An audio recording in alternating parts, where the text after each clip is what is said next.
God says, I need you to listen closely. I'm about to reveal something about you that will change everything. Something I witnessed that no one else saw. This isn't just a story, it's a divine confirmation of who you truly are. Don't skip this, your future depends on it.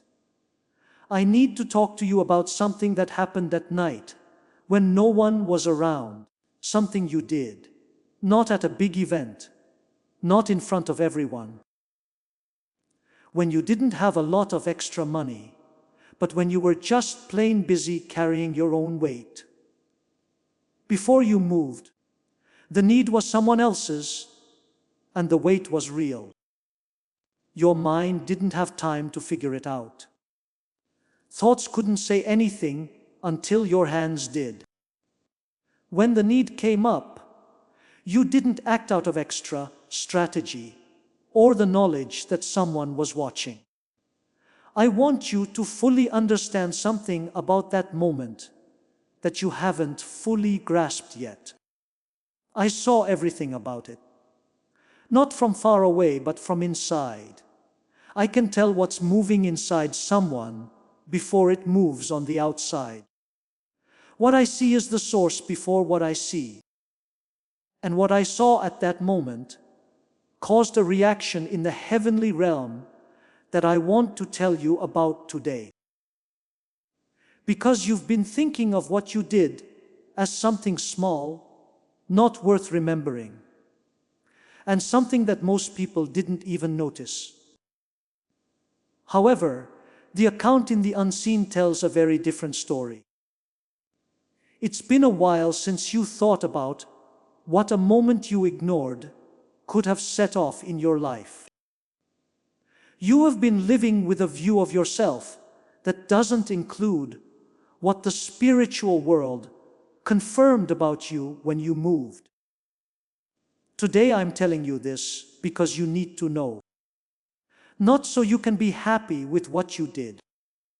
I didn't show it to you as proof of how good you are.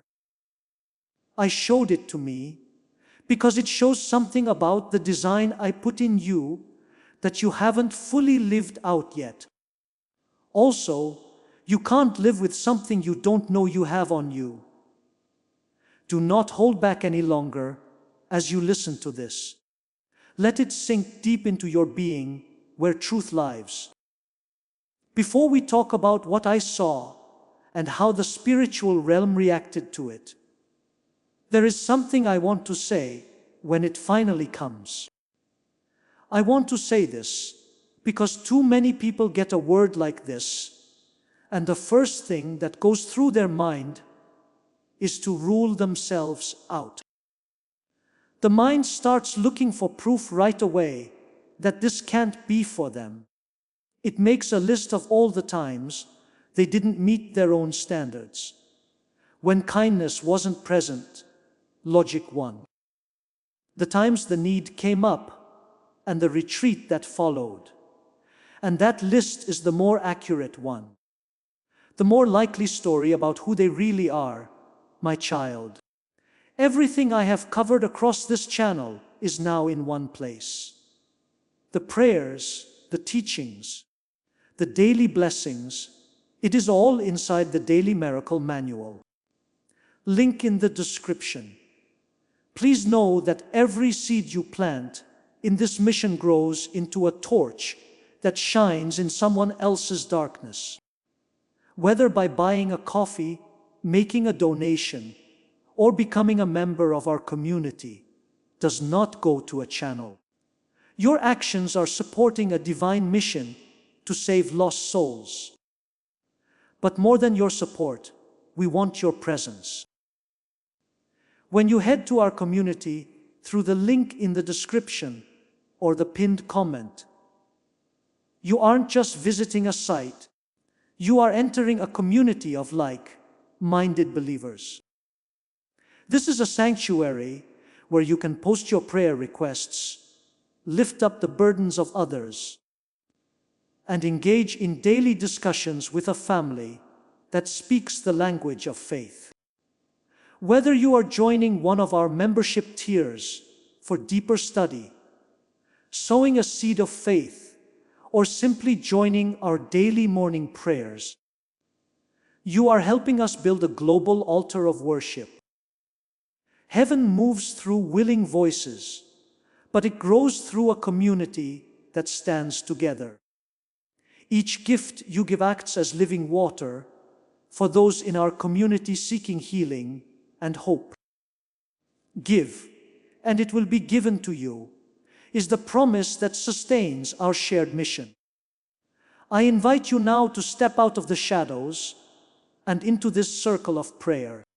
Come with purpose, join the conversation, and plant your seed in fertile ground.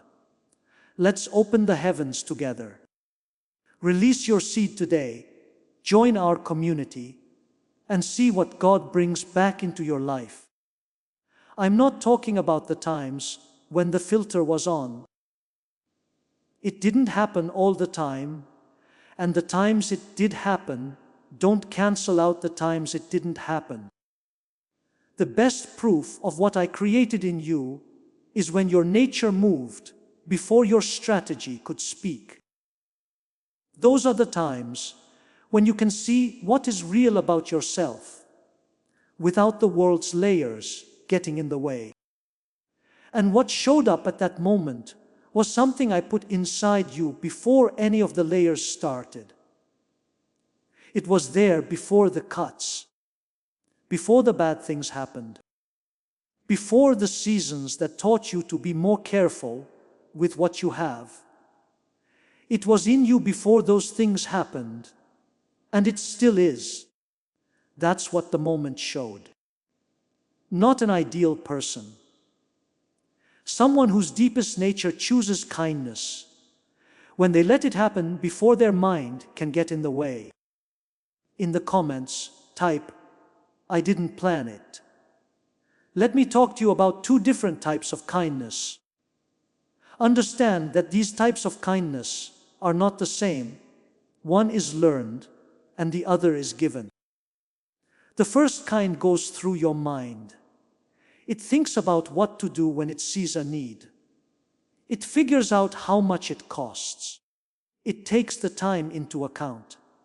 It asks if now is the right time, whether or not the person is worth the money, to see if anyone is watching. There is real kindness like this, even if the act will look good or bad, or if there is something to be gained by giving. It isn't worth nothing. I honor it, but it's been changed. Before it gets to the other person, it goes through a lot of self-interest and math. And by the time it gets there, it has the mental marks of the person who thought of it. The second kind doesn't go through the mind first. It goes from identity to identity. It comes up before you can think of anything. It flows because that's how people are, like how water flows downward, not because it wants to, but because that's how it flows. When the mind doesn't have time to step in, or the moment moves too quickly for calculation to take place, the real thing moves. In that kind of moment, what comes out is not what the person chose to be in that situation. That's who they are when no one is picking anything. You know, my child, most people try to be kind all their lives. They learned about it. It is taught to them as a good thing to do. They promise to give more, be more present, and pay more attention to what others need. And a lot of them are able to develop a real and honorable way of being generous through practice. But there is a difference between being naturally generous and being generous because you practice it. Giving freely is something that someone does when they remember who they are trying to become. People who are Native American are kind before they can remember anything. One is put together, and the other is shown. And at the time I'm talking about, what was shown wasn't a practice. It was pretty, my child. I gave you the second kind, not as something you get by being good, being disciplined, or working hard for years on building your character. Before you came into this world, I built it into you.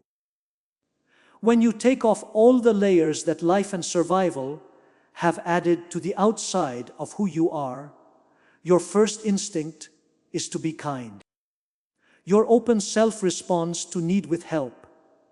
This is not something that can be made, copied, or chosen to have. At the level of identity, you either carry it or you don't. Matthew 25:39 says, "Truly I tell you, whatever you did for one of these least of my brothers and sisters, you did for me." For historical reasons, the word did in that verse is not in the past tense. It's in the past tense because I was talking about something I had already seen. When the person who was kind as their identity moved, before the mind could get in the way. That's what I was talking about. At times like yours, when someone's true nature was shown not by what they did, when things were perfect, but by what they did when there were many reasons not to, I was talking about those times. As I type this, I've moved before I could think. Beloved, I want to tell you what that moment looked like from heaven's point of view, because you have been living with your version of it, which is that the act seems small and normal, like something anyone would have done if they were in the same place at the same time with the same chance. That version lacks a dimension. Here is the dimension that it doesn't have. When they need to do something while carrying their own weight, most people don't move. They can see it. They write it down. The mind then starts to work. The mind says, I don't have enough. Now is not the right time. Someone else will take care of this. And I need to protect what I have because my situation is not safe. And if kindness was ever there, it is quickly pushed out of the way by self-interest, which wants to make its own case. I see this. I can see the moment when kindness moves toward action and then backs off. There it is in the lives of people who are truly good, who want to help, and who would call themselves generous. The calculation still comes in. The retreat will still happen. The moment goes by, but the kindness stays inside as an idea that was never put into action. The complete guide, every daily prayer, every spiritual tool, everything I've put together to help you grow your faith is down in the description. It's called the Daily Miracle Manual. Now, stay right here with me because as this awakening grows inside you, know that helping with this mission is not a joke. It is a sign from God. You can support this work through the link in the description or the pinned comment, whether by buying a coffee, making a donation, or becoming a member of our community. By doing so, you become part of Jesus' plan to save souls who are still stuck in fog. Every seed turns into light that fights against darkness. If you water others, you will be watered yourself, Jesus says. This is not history, it is a living promise about your future. Come into this moment with faith and a plan. What God has already planned for your life can be unlocked through your giving. I see this more than you think.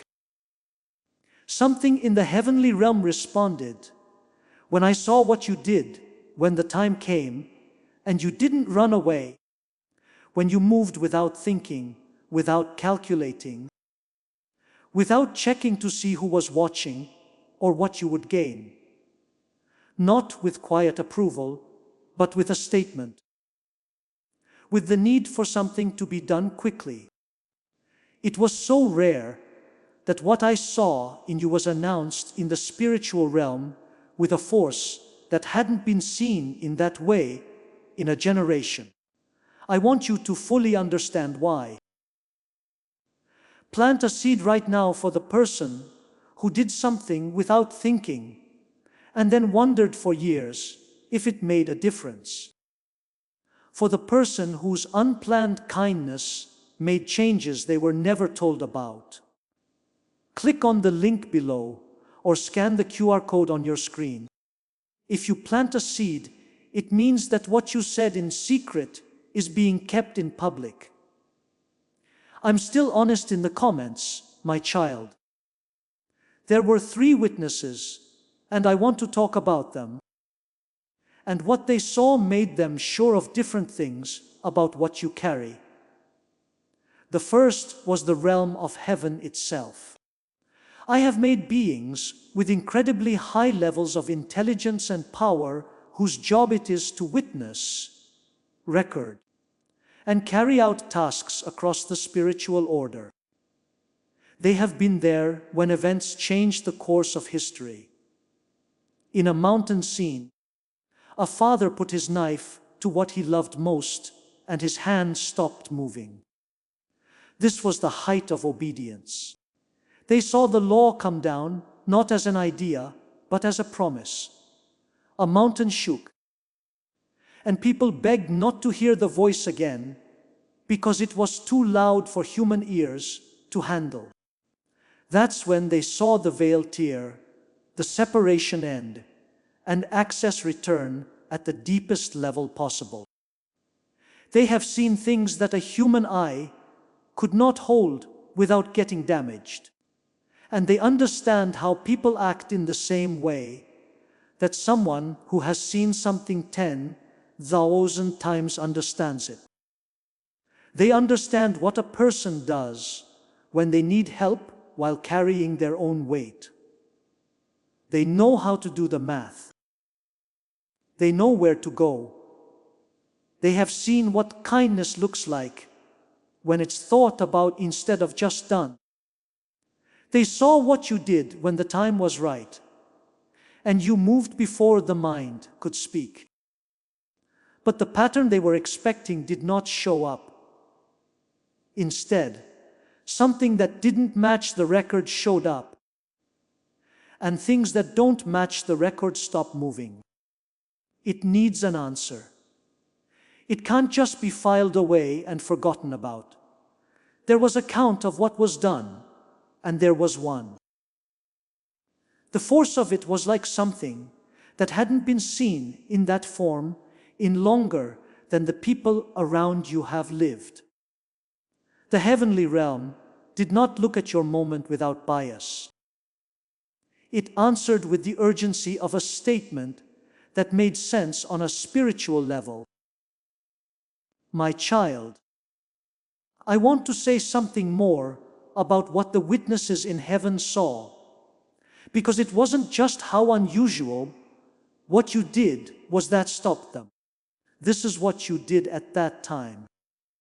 When judging an act, the situation is important. When you do the same thing from abundance, and when you do it from depletion, it is not the same thing. From the outside, they look the same. Everything between them on the inside keeps them apart. What did you have on you when you moved? I know how hard it was for you to handle everything in your own life at the time the need came up. I knew what had been taken away from you in the months before that. I know the exact ways that the season had tested your strength, your hope, and your faith in what was possible for your life. I know the exact price you had to pay to have anything left to give at the time you did. The witnesses in the spiritual world were not the only ones who saw what happened. They knew what they were looking at. People watched someone give from a place where most people don't give. There was a spot where the calculation, if it had been used, could have easily led to a different conclusion. And that's what turned what you did from unusual to something that needs to be said. Not because the act itself was big within what could be seen, but because the source it came from and the state it was in when it moved were things that the witnesses did not expect to happen. The next moment of silence was the second witness. My child, there is a voice in the spiritual world that says bad things about you. You've heard this voice inside of you more often than you think. It is the voice that looks at what you did and asks why you did it. That voice that says your kindness wasn't really sincere, that you were looking for something without realizing it, and that the act was more about how it made you feel than about the person you helped. This voice has been heard before. It's very old. The way it works hasn't changed in all the years it's been around. It looks for the secret reason. It tries to figure out the self-interest behind every good deed. It almost always gets something to work with. Not because everyone is lying about how good they are, but because even the nicest and most honest people use calculations all the time. When people's true intentions are looked at, even the nicest ones have some selfish side that can be used to accuse them. Why is the third witness so important? Because it looked at what you did to find the hidden motive and didn't find anything. The lack of planning, the high cost, and the lack of visibility took away the audience. And when all three were present at the same time, the voice that exists to accuse stopped speaking. The Bible says in Zechariah 3:22, the Lord rebuked the accuser. This rebuke is not just from the past. This pattern keeps happening whenever there is purity that can't be touched by accusations. And at that moment, you were so pure that accusations could not hurt you. The accuser's lack of words before what you did said a lot about who you are. These words didn't show up in the comments. I want to be more clear with you, my child, about what the accuser's silence means when looking at your whole history. Because the silence didn't happen because there wasn't enough information to work with. The accuser does a good job. It doesn't just show up without any work. The record is looked at before it speaks out against someone. It remembers the exact times when it didn't work, when the intention wasn't good, when the kindness was given with an eye on what would be returned, when the retreat won, and when self-interest was stronger than the need at hand. That was all there for you. You were less than you wanted to be at times for years, and it made you look at what you did in light of that. It weighed what you did against everything it knew about you, but it still couldn't find anything useful about you. This is because what you did was so pure and came from who you are, not a made-up version of yourself, that even your most difficult moments couldn't change it. The person making the accusation could talk about other times, but those times couldn't explain this one. This one was different from the rest. It was different because it wasn't made by the you that the world has changed over time. It was made by the you that I planned out before any shaping began, which meant that the person who accused you could not build a case against you. It became quiet. That is, not reluctantly, and not with any argument that didn't work. Just silence. Since there was nothing to say, want you to understand why that silence is so important to me, my love. So you haven't been living in the silence of being blamed.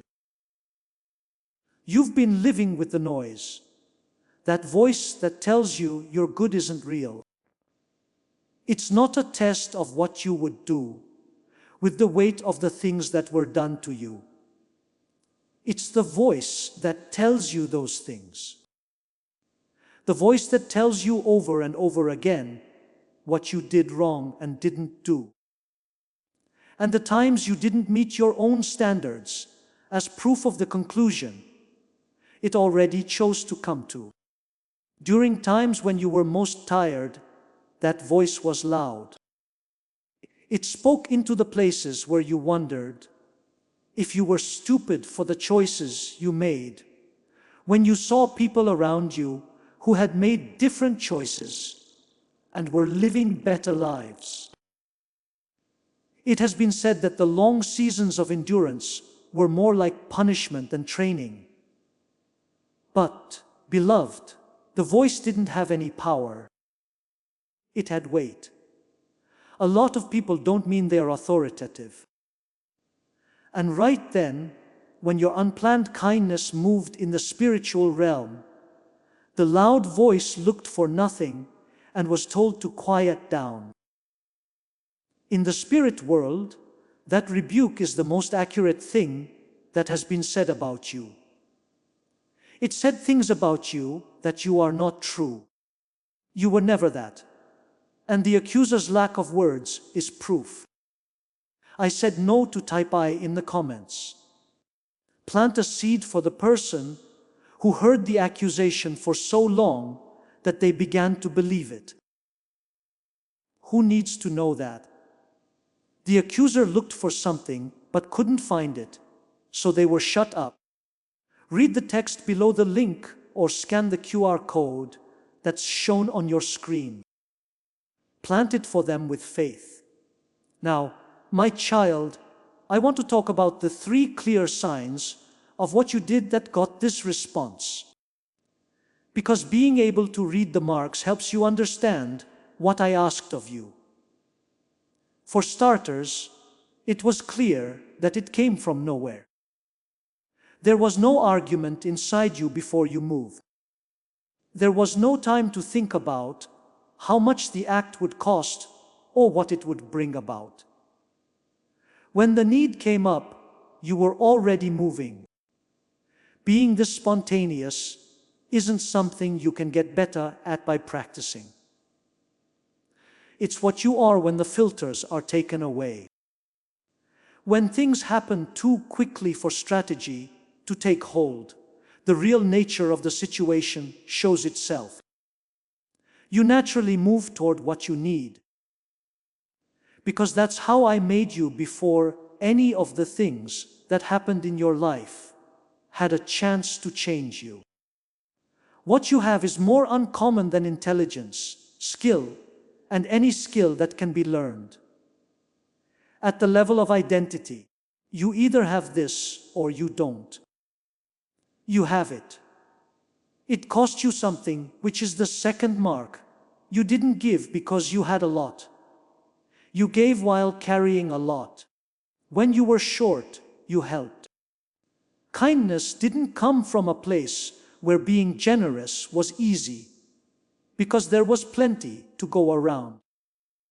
It came from accepting something as a gift that made you doubt whether you still had to give it. You still gave it, not as a choice, but as a reflex, that is, when identity comes before logic can come in and explain why it might not be a good idea.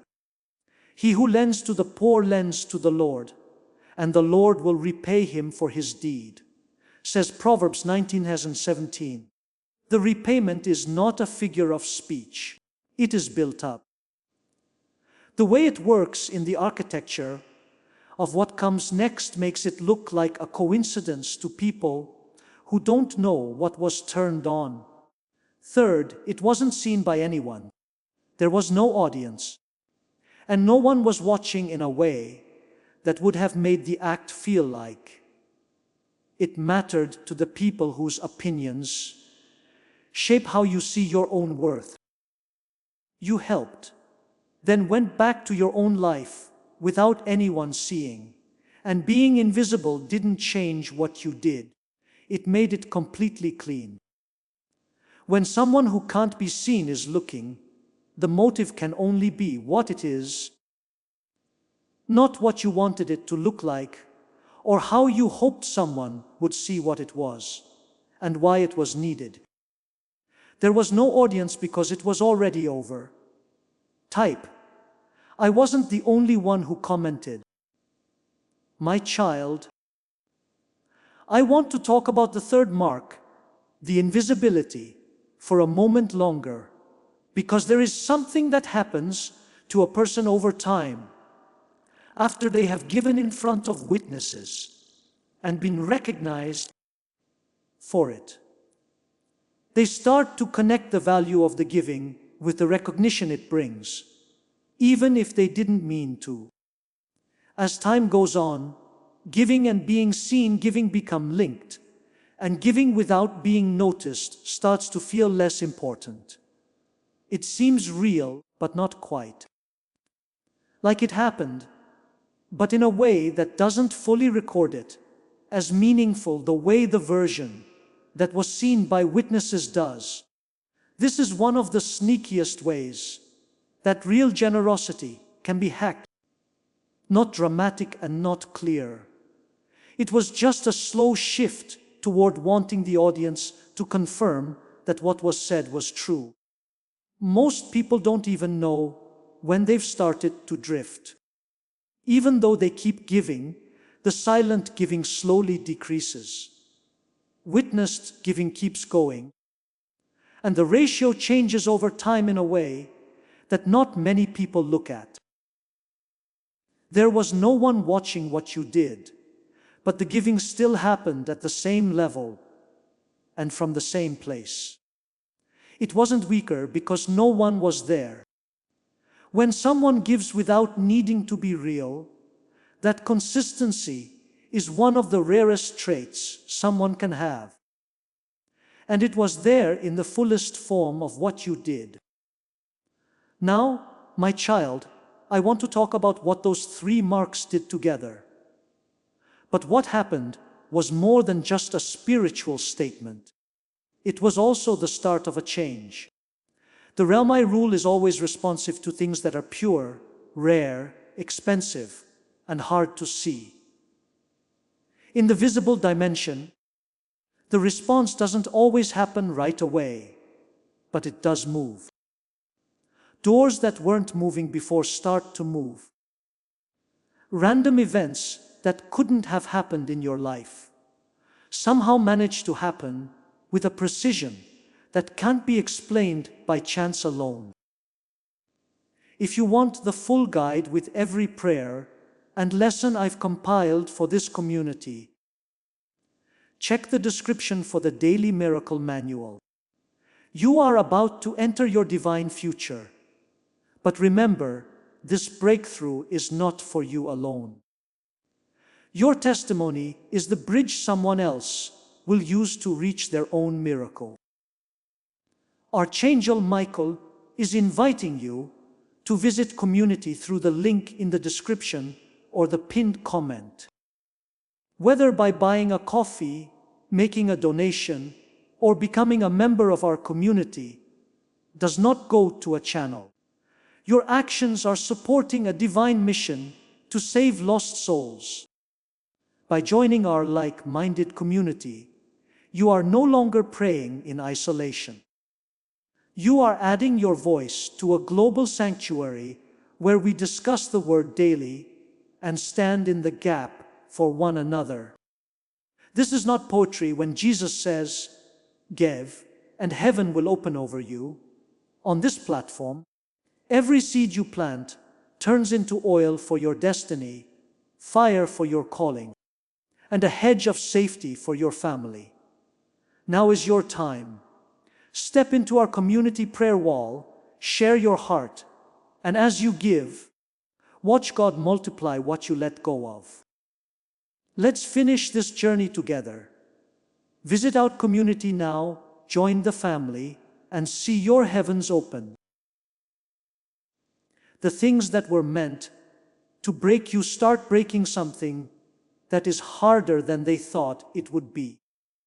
And that toughness isn't your own strength, which comes from determination and willpower.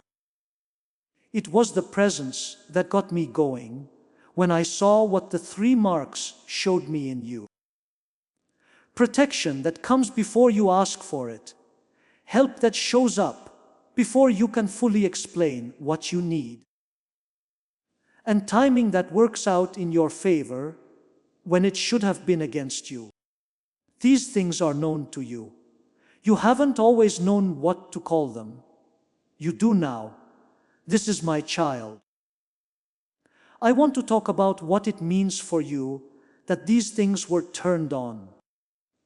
Because the activation did not happen right away in the visible dimension. And I want to talk about that gap right away. Because the space between what happens in the spiritual world and what can be seen in the natural world is one of the hardest places for someone to be religious and stay that way. Since the act itself, you may have been in that gap, thinking of what you did as something small, because there was no visible proof that it was anything more. Going through days that didn't look any different at first. It was happening in ways that didn't immediately match the changes that were happening in the background. And the voice of accusation takes advantage of the space between what I'm telling you happened and what you can see since then. As the question suggests, if something changed, why does nothing look different? Or, if heaven responded, why are the same problems still there? Or, if what you carry is as rare as this word suggests, why has it not produced what rare things are supposed to produce? My child, the gap does not show that the activation did not work. The activation is a building block. It moves in the structure of what's to come rather than the surface of what can be seen right now. And what's going to happen has been moving since I saw what you did. The doors that were getting loose were now loose. The meetings that are coming up were set in motion at that time. Since the 3 marks were confirmed, everything that comes next has been planned out to the last detail. You've been living in the space between setting things in motion and getting there. There seems to have been a long gap, but that doesn't mean nothing is moving. It's the distance between where the motion starts and where it ends. And coming is the next thing, my child. When you did what you did, there was a season going on around it. What you did in that moment of random kindness did not come out of nowhere. It showed up in the middle of a long wait. You were worn out. You might still be tired in ways that are hard to explain to people who haven't carried what you've carried for as long as you have. That kind of tiredness that doesn't come from just one hard day, but from a string of days that asked too much and didn't give enough in return. The kind of tired that makes you wonder how much longer this will go on when you have some time to yourself. The kind of tired that can start if someone lets it change what they think is possible for them. All of that was on your back. And in the middle of it, you moved with kindness, not because you were heavy. And I didn't see courage there when they were performing in front of a crowd. It was nature standing up for itself in the exact situations where most natures shrink. Most people who stay at that weight start to get narrower over time. They take more care to keep themselves safe. They don't give as freely. They are more careful with what they own now that the season has taught them that it can be taken away without warning and replaced without saying sorry. And it makes sense that they are getting smaller for a good reason. But it makes a person different from the one I planned. You didn't get narrow. Even though the weight was on you, it didn't squash nature. The reflex to give stayed. And when the time was right, it moved. That's what I want you to understand well. What I put in you did not run out because of the season. It showed that the things I put into you can't be taken away by the season. In the comments, type I was getting ready. My child, I want to talk about the time around what you did from a different point of view. You were not only tired at that time, but what you saw happen to other people was also testing you in some ways. You had seen people around you who didn't have as much to carry, who chose easier paths, and who didn't have to pay as much as you getting what looked like the fruits of their labor. You had seen doors open for people who hadn't done anything to deserve them. In places where the investment you saw didn't seem to match what the arrival meant, you had seen provision arrive, and that had made you feel something that you were managing. A question that was there, but that you didn't always ask. If the way you chose to live, the price you were willing to pay, and the nature you stuck to even though there were arguments for a different nature, was really the right choice.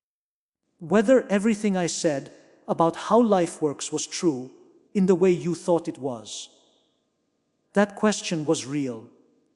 It wasn't lack of faith. It meant being honest about what the evidence you had seemed to say. And I want to talk about it straight out. The people whose paths seemed to be easier and yielded faster returns were using a different type of accounting than the one that controls your life. The size of their returns matched the amount of money they put in. They're not the right size for you. Based on what was confirmed in the spiritual realm about who you are at the design level. There are times when accounting doesn't show up on the timeline that the visible dimension gives us. It is, however, more complete and accurate than any accounting you can see in the lives of the people around you. There has been movement in your life toward what it is moving toward since before any of the comparisons you were making made sense. Now, my child, let me talk about the people who watched that season and picked up on things from it. People who looked at the weight you were carrying and decided, either in private or in public, that it was proof of who you were, what you were doing, what your life was becoming, and whether what you thought about yourself was true. Some of them said what they thought while pretending to be worried. The gentle suggestion that you might want to change your expectations and that the story you were telling yourself about what you were made for might not be as generous as the evidence suggested. Some of them came to their conclusions with a certain kind of silence that makes it clear that the verdict wasn't said, but was clearly there. If someone is quiet, it means they think the outcome they are watching is likely to happen, but don't want to say so. Some of what they said or didn't say affected how you thought about your own season. It was especially true when you were too tired to argue against it. My child, those conclusions were not based on what you knew about what was happening. They came from the visible part of a process that was very important on the inside. They saw the news. They didn't know what the news was telling them. They saw the fire. They could not see what the fire proved. Watching a season that seemed hard for no clear reason was frustrating for them. In what couldn't be seen, it was a demonstration, an affirmation in front of the spiritual world that what I put inside you works in ways that most things don't. In line with what it says in Isaiah 54:17, no weapon that is made against you will work, and you will judge every tongue that rises against you. Everything they thought about a season they didn't understand will be proven wrong by what that season made. Not because of your argument, but because of what comes out after the press stops working. Plant a seed before the prayer at the end. For the person who lived through a season that others misread and drew wrong conclusions from, who carried the weight without getting weak, and whose nature stayed strong when most natures would have given up. Read the text below the link or scan the QR code that's shown on your screen. For them, every seed planted is a sign that the season made something real and that something is about to be seen. Type, "This is what I get," in the comments. Okay, my child, I want to talk about what I see when I look at you these days. Not just the season you were in, but also the person that season made you into.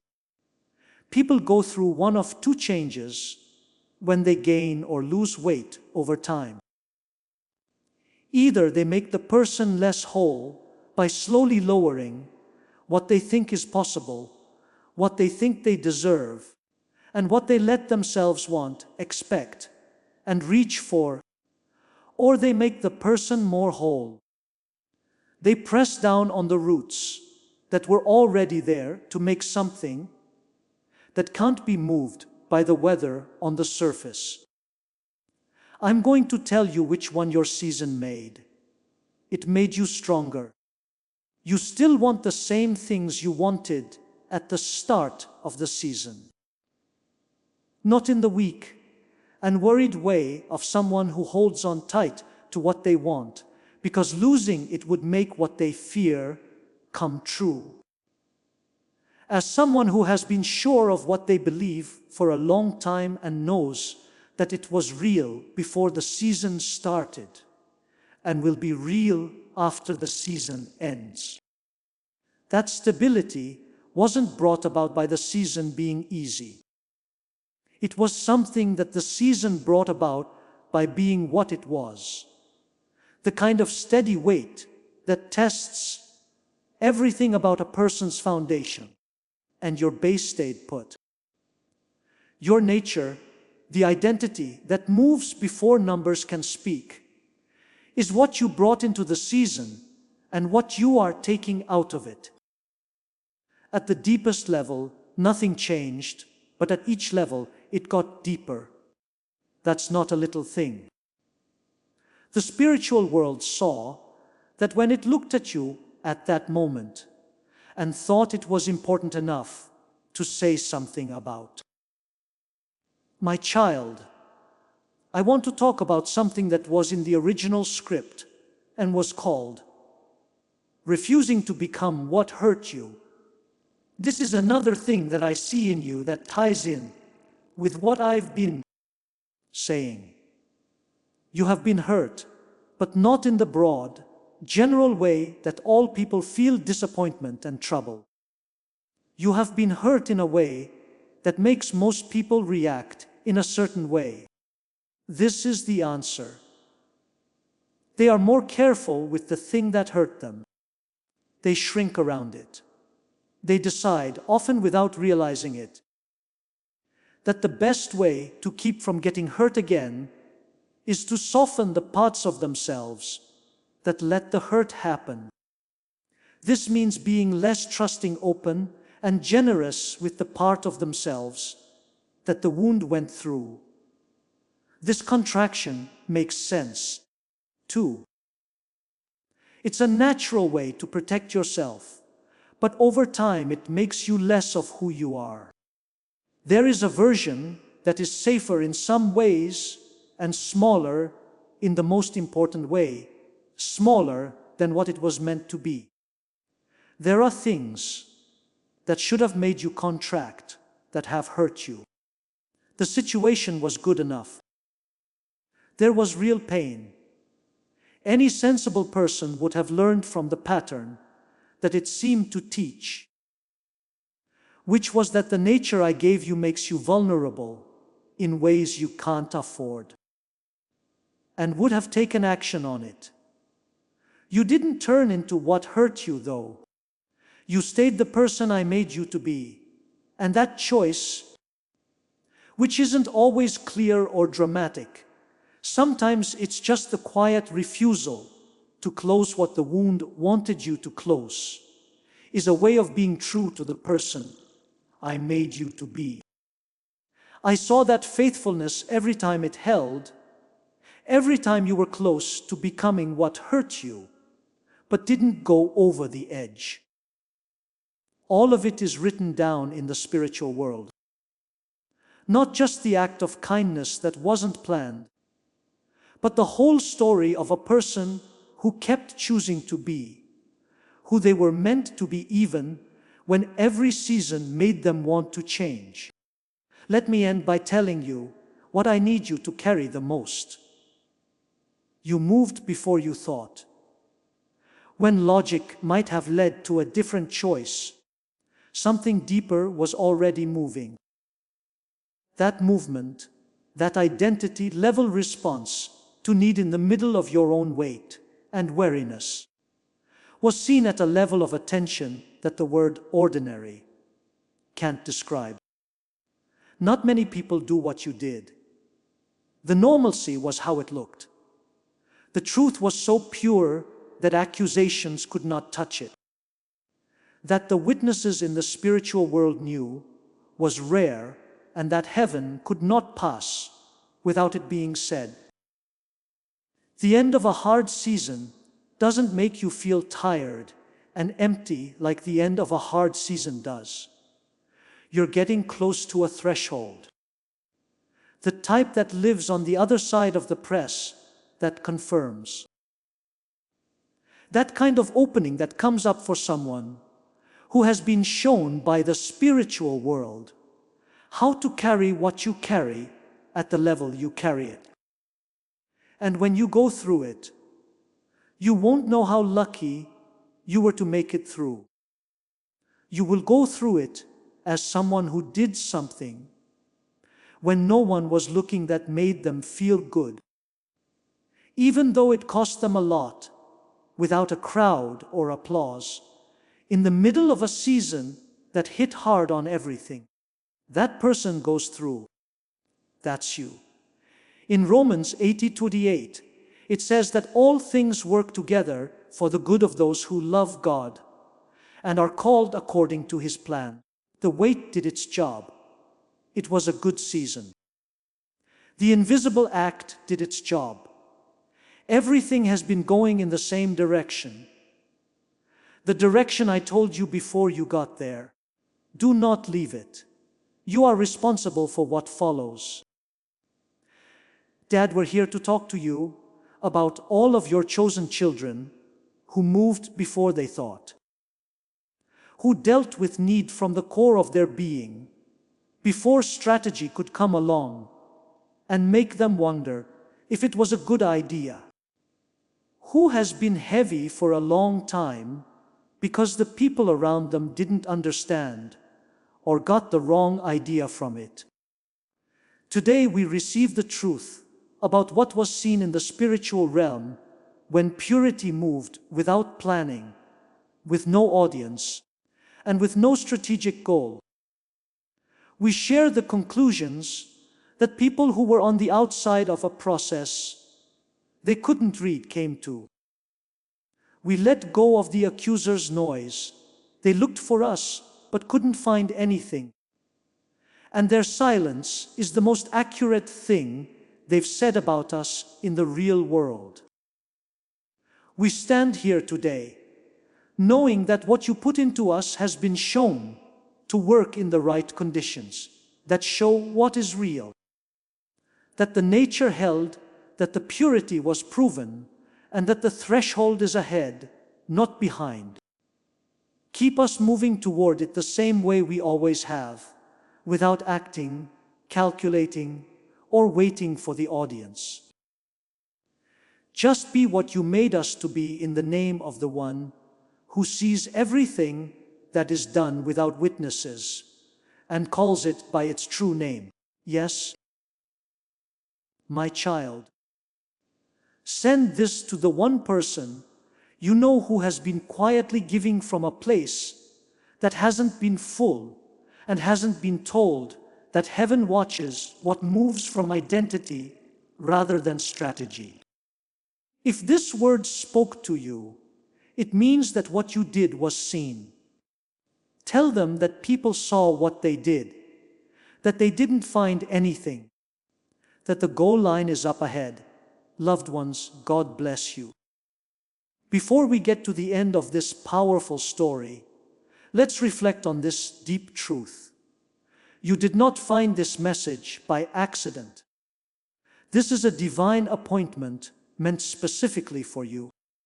You are being invited into a protected, faith-filled community at the link in the description and pinned comment, a place where divine abundance is not just a hope, but a promise built on the Word. By heading to the site right now, you are unlocking access to a sacred community of like-minded believers. When you join our membership tiers, you gain immediate entry to powerful content, daily devotions, and divine insights that are hidden from the world. This is your chance to enter a sanctuary where you will receive spiritual guidance, unwavering support on our prayer wall, and speedy progress toward your destiny. Do not let this moment of destiny pass you by. Your breakthrough is waiting. Join our inner circle through the exclusive link in the description. This is how you guarantee you never miss the personalized messages and spiritual warfare tools meant to elevate your life. If you feel called to deepen your connection, the link is waiting for you in both the pinned comment and the description.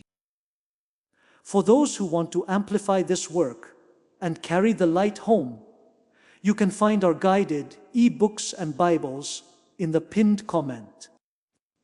Whether you join as a member or sow a seed through our resources, your presence and energy change the world. Take the step. Your abundance awaits.